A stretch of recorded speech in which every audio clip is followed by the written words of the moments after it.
കൊല്ലം കരുനാഗപ്പള്ളി തഴവ വാളാലിൽ ജംഗ്ഷനിൽ വടിവാൾ ഉയർത്തിയും സ്ഫോടക വസ്തുക്കൾ എറിഞ്ഞും റീൽ ചിത്രീകരണം. പ്രായപൂർത്തിയാകാത്ത കുട്ടികളാണ് സംഘത്തിലുള്ളത്. മറ്റൊരു സംഘവുമായി ലഹള ഉണ്ടാക്കുന്നതിന്റെ ഭാഗമായിരുന്നു റീൽ ചിത്രീകരണം. എന്തൊക്കെ ഈ കൊച്ചുനാട്ടിൽ നടക്കുന്നത്? കൊല്ലം കരുനാഗപ്പള്ളി തഴവായിലാണ് ഇത്തരത്തിലൊരു സംഭവം നടക്കുന്നത്. നീ എന്താ ഞെട്ടാത്തെ? ഞാൻ ഒരു പ്രാവശ്യം ഞെട്ടിയതാ, എപ്പോഴെപ്പോഴും ഞെട്ടാ എനിക്ക് വട്ടൊന്നുമില്ല. വടിവാൾ ഉയർത്തിയും സ്ഫോടക വസ്തുക്കൾ എറിഞ്ഞും കൊണ്ടാണ് ഈ റീൽ ചിത്രീകരിച്ചിരിക്കുന്നത്. ചില്ലറ കഴപ്പൊന്നുമില്ല അവന്മാർക്ക് അല്ലേ? ബൈക്കിൽ സഞ്ചരിച്ച് വടിവാൾ ഉയർത്തിയും സ്ഫോടക വസ്തുക്കൾ എറിഞ്ഞുമാണ് റീൽ ചിത്രീകരിച്ചത്. ഇത് നവമാധ്യമങ്ങളിലൂടെ പ്രചരിപ്പിക്കുകയായിരുന്നു. ഇത് ശ്രദ്ധയിൽപ്പെട്ട പോലീസാണ് തുടർ നടപടികൾ ഇപ്പോൾ സ്വീകരിച്ചിരിക്കുന്നത്. അവൻ എന്റെ കയ്യിലോട്ട് കിട്ടിയ ഞെരട് ഞാൻ എന്തായാലും ഇതിൽ കൂടുതൽ നടപടികൾ ഉണ്ടാകുമെന്നുള്ളതാണ് പോലീസ് അറിയിച്ചിരിക്കുന്നത്.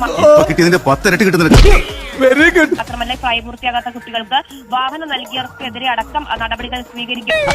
നല്ല നാല് പിടകിച്ച ആരായാലും നന്നാവും.